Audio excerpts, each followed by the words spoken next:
오늘 같이 우리 나눌 말씀은 시편 51편입니다. 계속해서 예배에 대한 말씀 나누는데 시편 51편 1절에서 10절 말씀인데 저와 여러분이 한 절씩 교독합니다. 제가 1절 먼저 읽도록 하겠습니다. 하나님이여 주의 인자를 따라 내게 은혜를 베푸시며 주의 많은 긍휼을 따라 내 죄악을 지워주소서.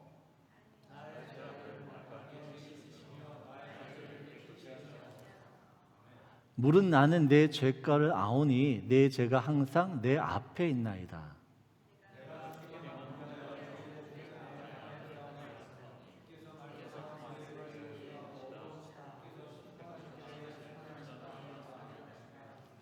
내가 죄악 중에서 출생하였으며 어머니가 죄 중에서 나를 잉태하였나이다.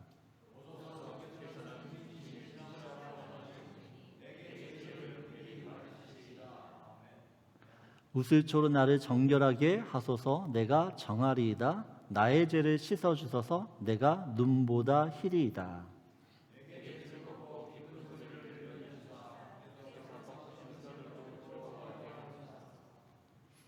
주의 얼굴을 내 죄에서 돌이키시고 내 모든 죄악을 지워주소서. 하나님이여 내 속에 정한 마음을 창조하시고 내 안에 정직한 영을 새롭게 하소서. 아멘. 제가 계속해서 예배에 대한 말씀을 나누고 있습니다. 그래서 예배는 첫 번째 우리가 나눈 말씀, 예배는 만남이다라고 해서 만남이다. 이스라엘 백성들이 하나님을 만납니다. 어디에서 만나죠? 성막이라고 하는 곳에서. 그 성막이라는 곳에서 직접 자기의 몸을 이끌고 나와 하나님을 만나요. 이스라엘 백성 그 하나님 만남을 통하여서 하나님이 나와 함께 하시는구나, 하나님이 나를 인도하시는구나 라는 것을 깨닫는다라고 말씀드렸습니다. 두 번째, 예배는 무엇이냐라고 할 때 예배는 구별됨이라고 했습니다. 구별됨, 희생입니다. 희생 없는 제사는 제사가 아니다라고 이야기를 하고, 또한 하나님도 그 희생이 없는 제사를 받지 않으신다라고 말씀하셨습니다. 그래서 아벨의 제사와 가인의 제사를 살펴보았어요. 아벨은 자기를 희생하는 예물로 하나님께 예배를 드렸고, 가인은 그렇지 않다라고 이야기했습니다. 하나님은 지금도 이 가인이 드린 그 예물을 하나님 직접 증언하신다라고 이야기해요. 여러분, 모든 예배를 다 하나님이 받으시면 좋겠지만 오늘 가인과 이 아벨의 제사를 보면서 우리는 하나님 받으시는 예배가 있고 하나님 받지 않으시는 예배가 있다는 것을 기억하셔야 됩니다. 세 번째는 예배는 감사함이라고 했습니다. 예배는 감사. 예배는 이 하나님의 은혜를 기억하여 하나님께 감사한다라고 했어요. 우리가 하나님께 감사할 때 하나님이 영광을 받으실 뿐만 아니라 또한 그 감사함이 우리의 믿음이 증명되어진다라고 했습니다. 증명. 오늘은 예배는 깨어짐입니다라는 주제로 좀 말씀을 나누려고 합니다. 그래서 오늘 마지막 설교를 하려고 하는데 다음 주 한 번 더 설교를 해야 될 것 같아요. 하나님이 이 설교를 한번 해보면 어떻겠냐라는 마음을 주셔서 우리가 다음 주까지 예배 시리즈에서 마지막으로 한 번 더 하려는데, 오늘은 이 깨어짐, 예배는 깨어짐이라는 주제로 좀 말씀을 살펴보려고 합니다. 오늘 우리가 읽었던 본문은 다윗이 나단 선지자로부터 하나님의 말씀을 듣고 자신의 죄악을 회개해서 쓴 시편입니다. 다윗은 자기가 쓴 시편을요, 이스라엘 백성들이 모두 읽을 수 있도록 성전에 올라가서 이 시편을 읽을 수 있도록 했습니다. 여러분, 어떻게 보면 다윗이 이 시편을 썼을 때는 자기의 치부였어요. 부끄러움이었습니다. 숨기고 싶은 죄악입니다. 근데 그 죄악을 어떻게 해요?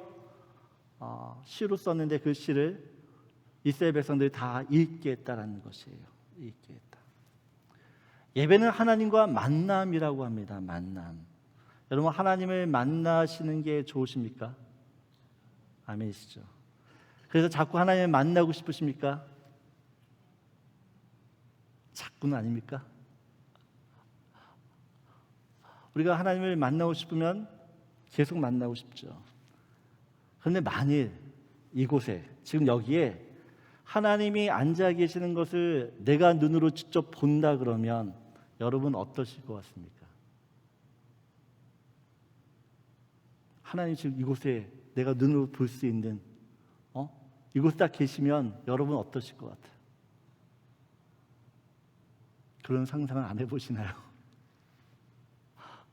아니 보고 싶으시다며 하나님을 만나보고 싶다면서요. 여러분이 만나고 싶고 보고 싶어 하신 그 주님이 이곳에 있어요. 그럼 여러분 어떠실 것 같아요? 행복할 것 같습니까? 이사야 선지자가 성전에 계시는 하나님을 봅니다. 성전에. 그때 이사야 선지가 이렇게 고백을 해요. 이사야서 6장 5절을 보게 되어지면 같이 읽겠습니다. 그때 내가 말하되 화로다 나여 망하게 되었도다.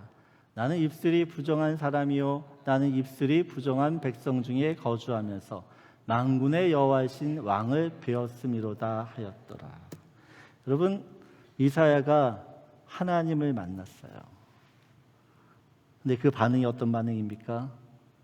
망하게 되었다. 죽게 되었다라는 것입니다. 죽게 되었다. 왜요? 왜 죽게 되었죠? 부정한 사람, 부정한 백성 중에 거주했다. 죄인이라는 것입니다. 베드로가 깊은 데로 가서 고기를 잡았습니다. 그 고기를 잡자마자 예수님께 달려와 엎드립니다. 그리고 그가 이렇게 고백을 합니다. 누가복음 5장 8절을 보게 되었으면 같이 읽겠습니다. 시몬 베드로가 이를 보고 예수의 무릎 아래 엎드려 이르되 주여 나를 떠나소서 나는 죄인이로소이다. 여러분 이 세상에 여러분 모든 사람 여러분 하나님을 만났는데 그렇게 좋으신 하나님 만났는데 만났을 때 인간의 반응은 어떤 반응이냐?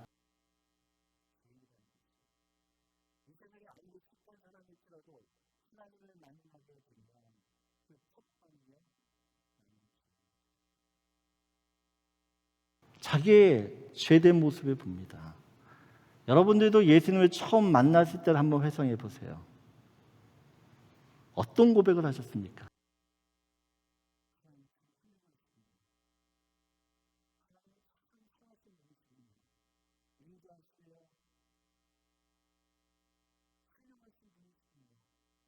이렇게만 느끼십니까? 그렇게도 느끼죠. 하지만 우리가 하나님의 인격적으로 정말 제대로 만나게 되어지면 내 입속에서 어떤 고백을 하느냐? 왜 나 같은 죄인을? 왜 나 같은 죄인을 사랑하십니까? 왜 나 같은 죄인을 위해 그런 고초를 당하시고 십자가를 지셨습니까? 여러분 주님을 만나게 되어지면 내 실체가 드러나요. 내 실체는 어떤 실체예요? 죄된 실체라는 것이에요. 죄악 중에 있는 사람이라는 것이에요. 오늘 다윗이 시편 52편을 보게 되면 계속 죄에 대한 얘기를 합니다. 근데 내 죄예요, 내 죄. 자기의 죄를 계속하고 이야기를 하고 있어요. 3절을 보게 되어지면 이렇게 이야기합니다. 같이 읽겠습니다. 물은 나는 내 죄가를 아오니 내 죄가 항상 내 앞에 있나이다. 다윗이 어떻게 자신의 죄악을 알게 됩니까? 하나님이 보여주셨기 때문에. 하나님이 보여주시지 않으면 절대 자신의 죄를 깨닫지 못하는 게 인간입니다.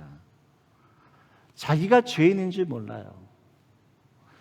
다윗이 밧세바와 죄를 지은 후에 자신이 죄를 지었다라는 것을 전혀 인식하지 못합니다. 그러니까 1년 동안 어떻게 해요? 죄를 가지고서도 하나님께 제사 드리고 하나님을 경배하며 하나님을 사랑한다라고 고백했죠. 나단 선지자가 찾아오기 전까지 다윗은 자신이 하나님 앞에서 최고로 거룩한 줄 알았습니다. 자기처럼 하나님을 사랑하고 또한 하나님을 위해서 열심을 내는 사람은 아무도 없다고 생각했어요. 아무도. 그런데 하나님의 말씀이 다윗에게 들려지니까 이 세상에서 자기처럼 악한 인간이 없는 거예요. 자기만큼 더러운 인간이 없는 거예요. 사무엘하 12장 13절을 보게 되어지면 나단 선지자에게 이야기를 듣자마자 그가 이렇게 고백을 해. 같이 읽겠습니다. 다윗이 나단에게 이르되 내가 여호와께 죄를 범하였노라 하매. 뭐라 그래요? 자신이 하나님께 죄를 범했다라고 이야기합니다. 여러분, 이 고백이 어떤 고백이냐라면요, 내가 여호와께 죄를 범했다라는 이 고백은 나는 이제 죽었다라는 것이에요. 나는 이제 끝났다라는 겁니다. 예를 들어 이런 거죠. 여러분, 우리가 숲을 가다 그리즐리 곰을 만났어요. 곰을 만나 피해서 도망쳤는데 낭떠러지 앞이에요. 어떨 것 같아요, 여러분? 어떤 마음이 들까요? 이젠 끝이라는 거예요. 이젠 끝. 더 이상 가망이 없어요. 살 소망이 없어요. 이것이 내가 여호와께 죄를 범하였다라고 하는 이야기예요.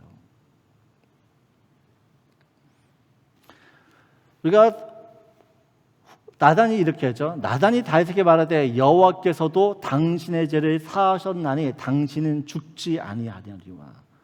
여러분, 왜 이런 말을 할까요? 나단 선지자가 왜 다윗에게 당신은 죽지 않는다라고 이야기해요? 다윗은 죽는다고 생각했어요. 근데 어떻게 해요? 당신은 죽지 않는다라고 이야기해요. 여러분, 죄는 곧 사망이라는 것을 아셔야 됩니다. 하나님 앞에서 내가 정말 죄를 지었다는 것을 깨닫게 되어지면 이 죄가 가져다 주는 그 죽음의 두려움, 그 죽음의 공포 때문에 내가 어떻게 해요?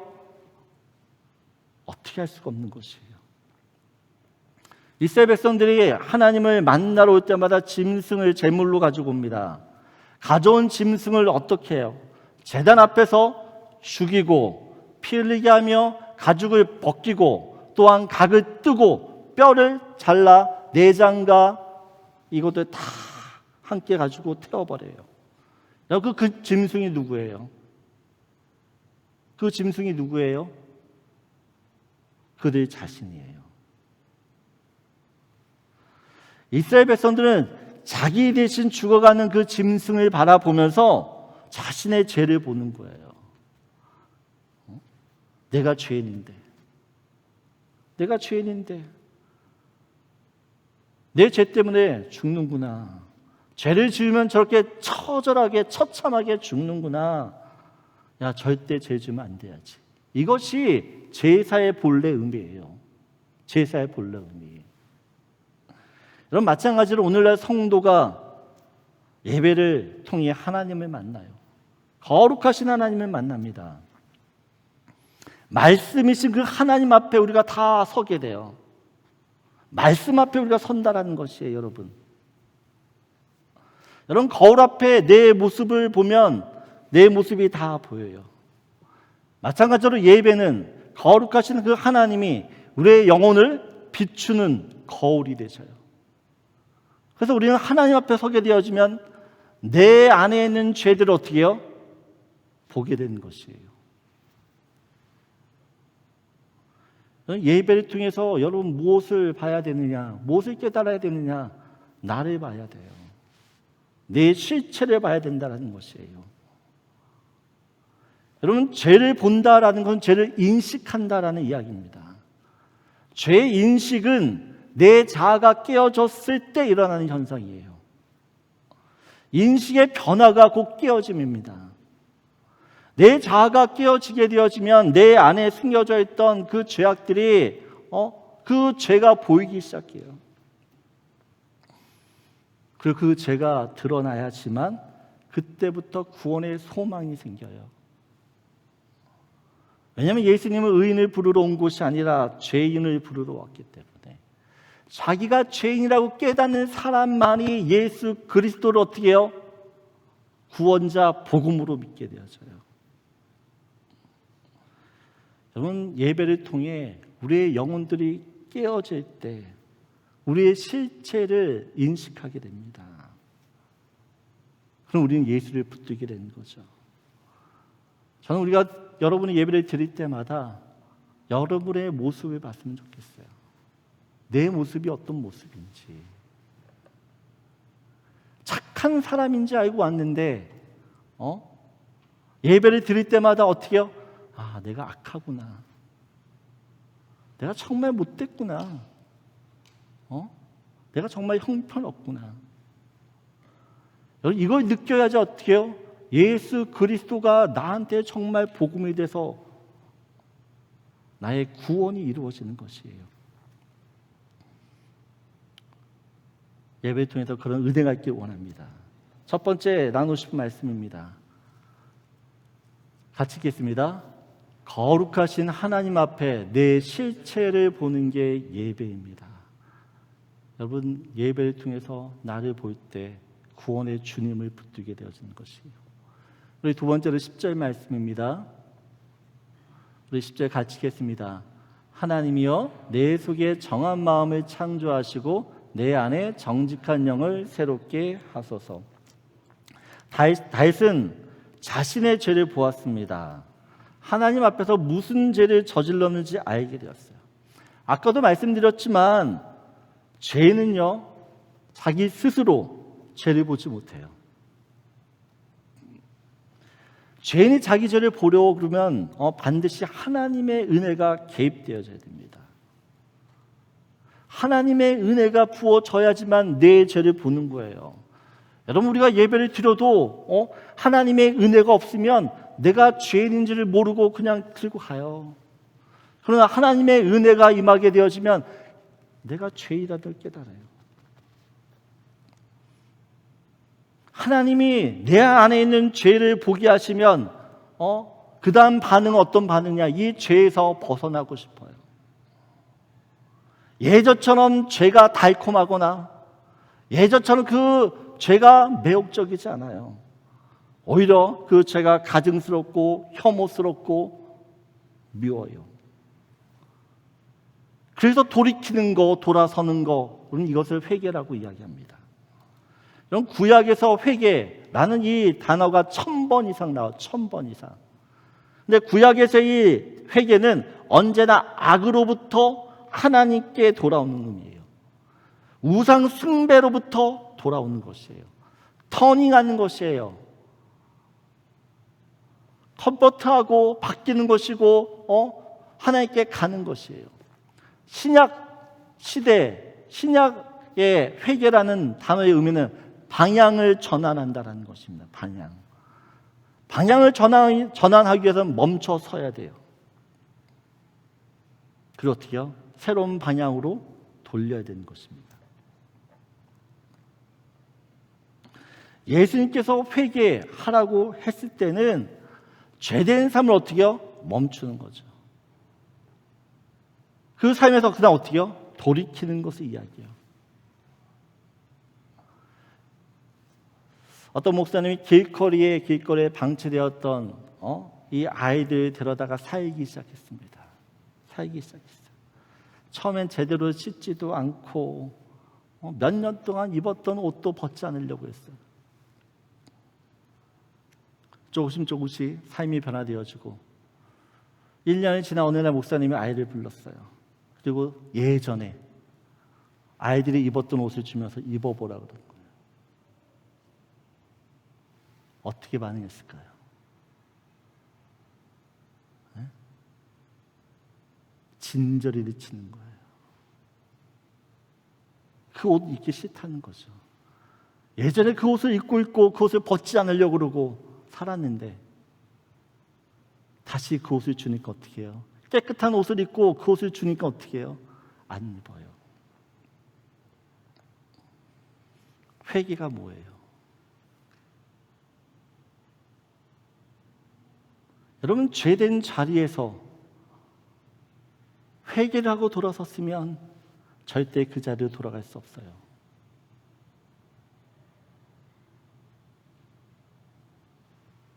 여전히 죄가 매혹적이고 여전히 그 죄가 나한테 달콤하게 느껴진다. 아니 어찌됐건 죄가 뭔지를 모르는 거죠. 여러분, 오늘날 크리스찬들의 가장 큰 문제가 진정한 회개의 삶이 없다는 거죠. 많은 사람들이 죄를 고백을 합니다. 죄를 고백하기만 하면 회개가 다 끝났다고 생각해요. 그래서 많은 사람들이 요한일서 1장 9절을 두고 이야기를 하죠. 요한일서 1장 9절 같이 읽겠습니다. 만일 우리가 우리 죄를 자백하면 그는 미쁘시고 의로우사 우리 죄를 사하시며 우리를 모든 불의에서 깨끗게 하실 것이요. 여러분, 우리가 죄를 자백하면 그는 미쁘시고 의로우사 우리 죄를 사하여 주신다. 용서하여 주시고 모든 불의를 깨끗게 해주신다. 그런데 요한일서를 보게 되어지면 죄를 자백한다라는 것이 단지 입술의 고백이 아니라는 걸 알아요. 아무리 내가 잘못했습니다, 미안합니다, 다시는 안 그러겠습니다, 그 순간 고백했다고 해서 진정한 회개가 아니라, 진정한 회개는 그 사람 안에서 어떻게 해요? 그런 일들이 일어나지 않아야 되는 게 회개라는 것이에요. 삶의 변화가 없는 회개, 우리는 그걸 회개라고 말하지 않습니다. 회개의 정의가 아니에요.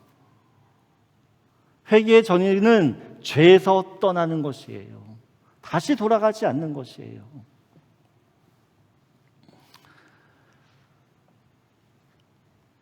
이 요한 사도는 교회들한테 편지를 보낼 때 3장 18절에 이런 얘기를 해요. 자녀들아, 우리가 말과 혀로만 사랑하지 말고 행함과 진실함으로 하자. 형제를 사랑하라고 이야기를 합니다. 근데 그 형제 사랑을 이야기할 때 어떻게요? 말과 혀로만 아니라 행함과 진실함으로 하자고 이야기해요. 다시 이야기하면 입으로만 얘기하지 말고 네 행함, 네 삶 속에서 어떻게요? 회개하라는 이야기와 같아요. 사도 요한이 행함과 진실함으로 이야기할 때 이 행함과 진실함을 이렇게 3장 15절 보면 이렇게 하면 그 형제를 미워하는 자마다 살인하는 자니 살인하는 자마다 영생이 그 속에 거하지 아니하는 것을 너희가 아는 바라. 여러분, 예수를 믿어도 사람을 미워해요, 안 미워해요? 미워합니까, 안 미워합니까? 미워하죠. 미운 사람이 있어요. 근데 그 미운 마음이 끝까지 갈까요?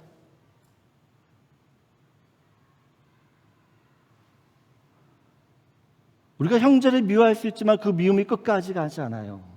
왜냐하면 내 안에 계신 예수님께서 나에게 어떻게 계속 말씀을 하세요. 사랑하라, 용서하라, 이해하라, 품어라, 죽어라. 여러분, 그 하나님의 음성을 계속해서 듣다 보면 어떻게 해요? 미워하다가도 그 주님이 하시는 그 음성에 귀를 기울이고 그 말씀의 의미를 내가 깨닫게 되어지면 사랑하는 거죠. 용서하는 거죠. 형제를 미워하는 자마다 살인하냐, 그 살인하냐, 왜 살인하냐라고 할 때 보세요. 영생이 그 속에 거하지 아니하는 것.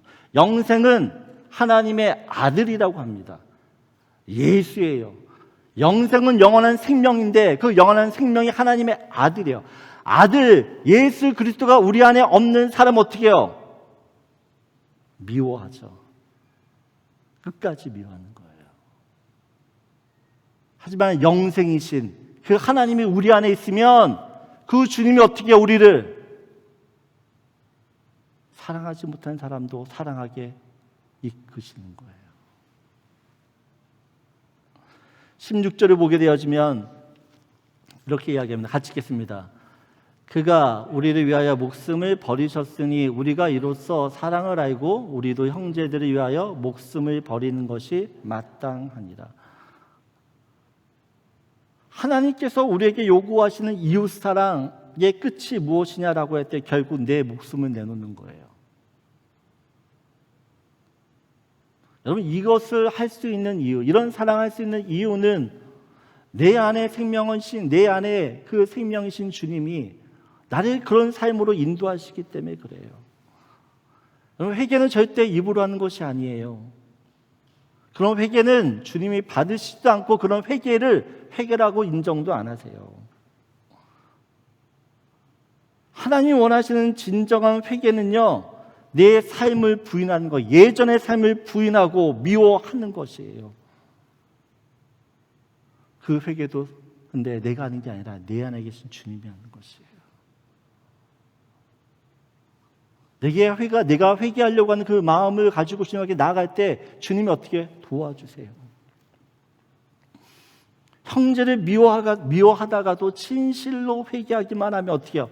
형제를 위해 목숨을 바칠 수 있는, 버릴 수 있는 것이 회개의 참 능력이에요. 여러분, 예배가 왜 능력입니까? 우리는 예배 통해서 이 하나님의 은혜로 내 죄, 내 본성, 내 자아, 내 자존심, 내 성품이 깨어지기 때문에 그래요. 내 성품이 깨어져야지 어떻게 해요? 깨어진 그 안으로 예수의 생명이 나를 붙들고 나를 어떻게 해요? 거룩한 삶으로 인도하는 것이에요. 여러분, 다윗이 이 회개를 한 후에 그의 삶을 보면 여자 문제가 절대 나타나지 않아요. 다윗을 보게 되면 계속해서 새로운 부인을 얻어요. 그런데 이 밧세바 사건 이후에 여자에 관한 얘기가 아무것도 없어요. 육신의 정욕, 안목의 정욕에 대해서 완전히 벗어났기 때문에, 돌아섰기 때문에, 끊었기 때문에 그래요. 저는 예배 때마다 회개가 일어나야 되는 줄 믿습니다. 여러분, 이 예배를 통해서 내 죄악을 보게 되어지면 이 죄를 어떻게 해요? 회개하고 싶은 마음이 우리 가운데 일어날 수밖에 없어요. 그래서 하나님, 내가 회개하고 싶다라고 고백할 때 어떻게 해요? 내 안에 계신 그 주님이 나를 도우시는 것이에요. 죄된 삶에서 나를 머물게 하는 것이 아니라 거룩한 삶으로 살 수 있도록 내 안에 계신 주님이 거룩하시기에 나를 그런 방향으로 이끄시는 것이에요. 예배 때마다 우리의 삶이 계속해서 전환되어지는, 내 삶의 방향을 다시 한번 돌아보고 바꿀 수 있는 저와 여러분들에게 소원합니다. 그래서 두 번째 같이 나누고 싶은 거예요. 같이 읽겠습니다. 입술이 아닌 삶의 변화가 있는 회개의 예배를 드리십시오. 여러분, 입술이 아니에요. 삶이에요.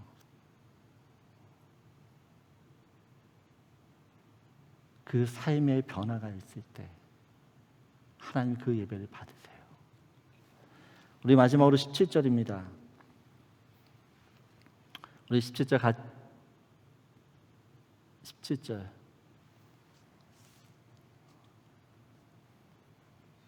없나요?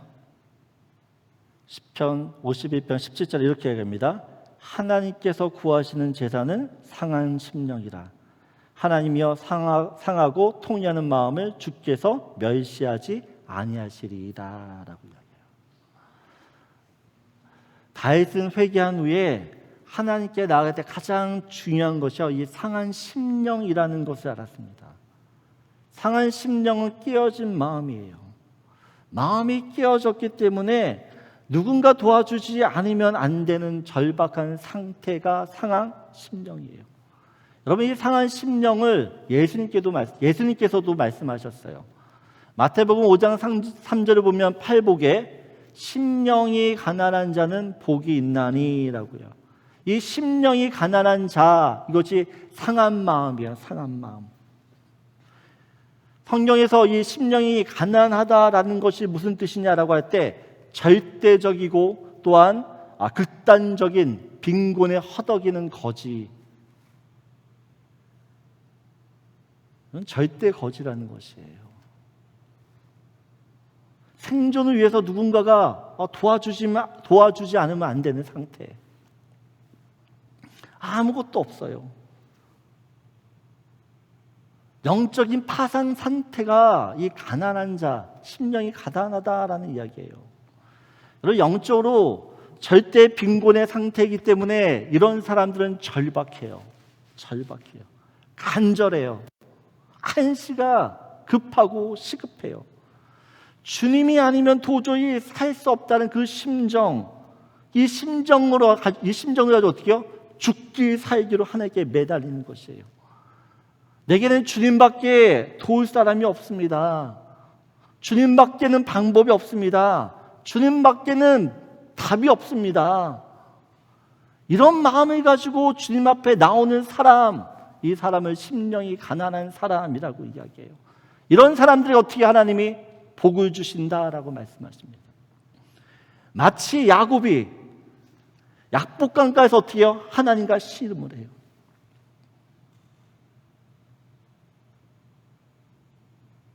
야곱이 절대 어떻게 하나님의 사자를 붙잡고 놓지 않아요. 뭐라고 얘기해요? 하나님이 나를 축복하시지 않으면 절대 놓지 않는다 그래요. 절대로.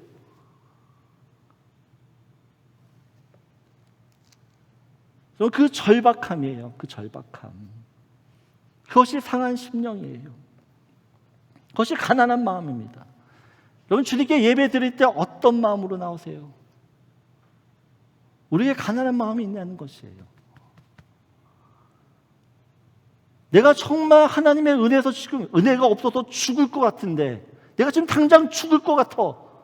하나님의 은혜를 받아야 겨우 살 것 같은 그 마음. 그런 애절하고 간절한 마음으로 우리가 예배를 드리냐는 것이에요. 우리 너무 편하게 예배 드리잖아요. 하나님이 찾으시는 그 심령은 어떤 심령이냐? 상한 심령이라고 이야기를 해요. 그럼 누가복음 18장 10절에서 13절을 보게 되어지면 우리 같이 읽겠습니다. 두 사람이 기도하러 성전에 올라가니 하나는 바리새인이요 하나는 세리라. 11절을 보면 바리새인은 서서 따로 기도하여 이르되 하나님이여 나는 다른 사람들 곧 토색, 불의, 간음을 하는 자들과 같지 아니하고 이 세리와도 같지 아니함을 감사하나이다. 나는 일에 2번씩 금식하고 또 소득의 11조를 드리나이다 하고 세리는 멀리 서서 감히 눈을 들어 하늘을 쳐다보지 못하고 다만 가슴을 치며 이르되 하나님이여 불쌍히 여기소서 나는 죄인이로소이다 하였느니라. 여러분, 지금 두 사람이 성전에 기도하러 올라가서 예배하는 겁니다. 한 사람은 바리새인이고 한 사람은 세리예요. 근데 두 사람이 기도했는데 누구의 기도를 하나님이 받으십니까? 누구의 기도를 하나님이 받으시죠? 나는 죄인이로소이다. 하나님이여 불쌍히 여기소서 나는 죄인이라고 고백하는 세례의 기도를 하나님이 받으신다라고 이야기해요. 우리 12절 다시 한번 보여주면 세리가 기도를 할 때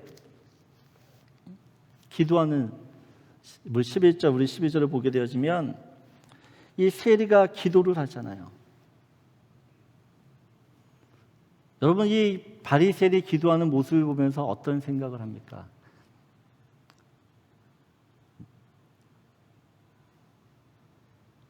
우리는 이 기도를 보면서 나는 절대 바리새인은 아니야. 나는 저런 바리새인은 아니야라고 생각하지 않아요? 바리새인의 기도를 보면서 내가 기도하는 모습이라고 여러분 생각하시나요? 바리새인이라고 이야기도 하지 않지만, 우리도 세리라고 이야기도 않지만 또 바리새인이라고도 얘기하지 않아요. 근데 여러분, 내가 이 바리새인의 기도를 보면서 나는 저런 사람은 아니야, 저 정도는 아니야 라고 생각한다 그러면 내가 바리새인이에요. 내가 바리새인이라는 거예요. 누가복음 10장 10절을 보게 되면 예수님이 이 비유를 할 때 9절에 이렇게 이야기를 해요. 또 자기를 의롭다고 믿고 다른 사람을 멸시하는 자들에게, 자기를 의롭다고 믿고 다른 사람을 멸시하는 자들, 여러분, 교만한 사람이죠. 교만한 사람. 여러분, 바리새인들은 얼마나 교만한지 몰라요. 근데 자신들은 자기가 교만하다라고 이야기하지 않아요. 절대 교만하다라고 이야기하지 않고 느끼지도 않아요. 겸손하다 생각하지. 왜 그들이 교만합니까? 남과 나를 비교해요. 남과 나를 비교해요. 나는 다른 사람과 같지 않다라는 거. 나는 저 사람과는 다르다는 거예요. 왜 이들이 교만합니까? 나는 이것도 하고 저것도 한다는 것이에요. 나는 이 일도 하고 저 일도 한다는 것이에요.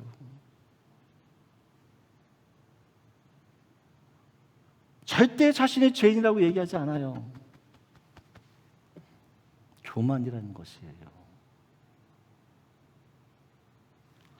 반면에 세리는 어떻죠?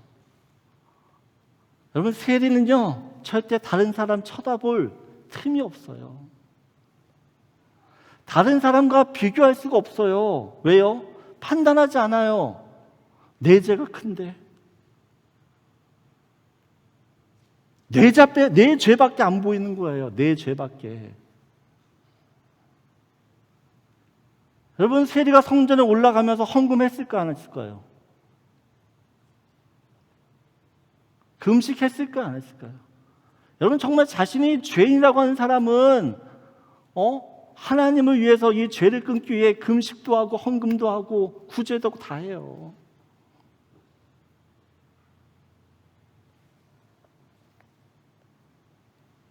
여러분, 마음이 가난해진다라는 거, 마음이 가난해지면 아주 작은 죄도 크게 보여요. 예전에 죄라고 생각되지 않았던 그 죄들이 자꾸만 죄로 느껴져서 나를 괴롭게 해요.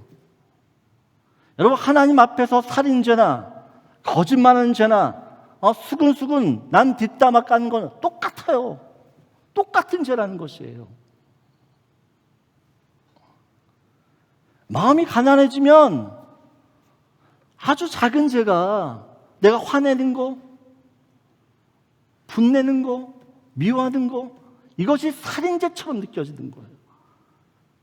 그래서 어떻게 해요? 그 죄를 안 지으려고 하는 거죠. 그 죄를 계속해서 어떻게 해요? 멀리하는 거예요. 아준 죄도. 여러분, 이것이 은혜인 줄 믿어요. 무엇이 은혜입니까? 여러분, 신앙이 깊어지고 하나님을 알면 알수록 바리새인처럼 돼야 될까요? 아니면 세리처럼 되어야 할까요?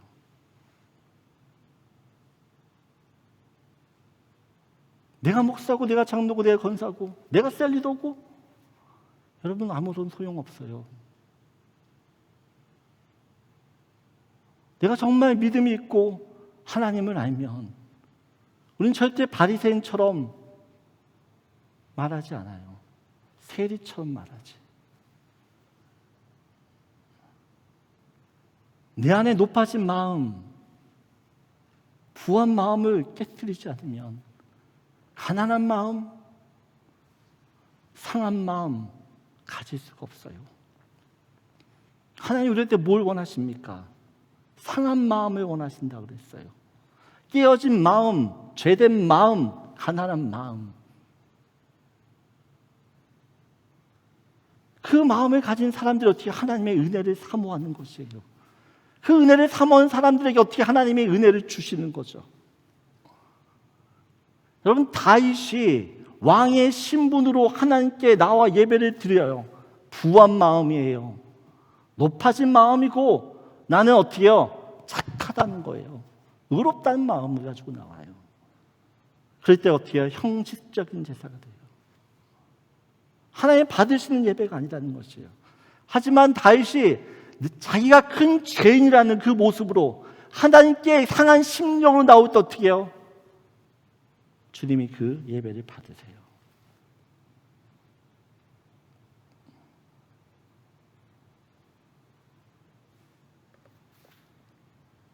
여러분, 우리 마음이 어떤 마음이 되어야 됩니까? 어떤 마음으로 우리가 예배를 드려야 됩니까? 세리의 마음이에요. 세리처럼 어떻게 해요? 불쌍히 여기소서. 여러분, 남 보지 마세요. 나를 보세요. 하나님은 자꾸 나를 보라 그러는데 교만한 사람 어떻게 해요? 야, 너 봐. 자기를 비추지 않아요.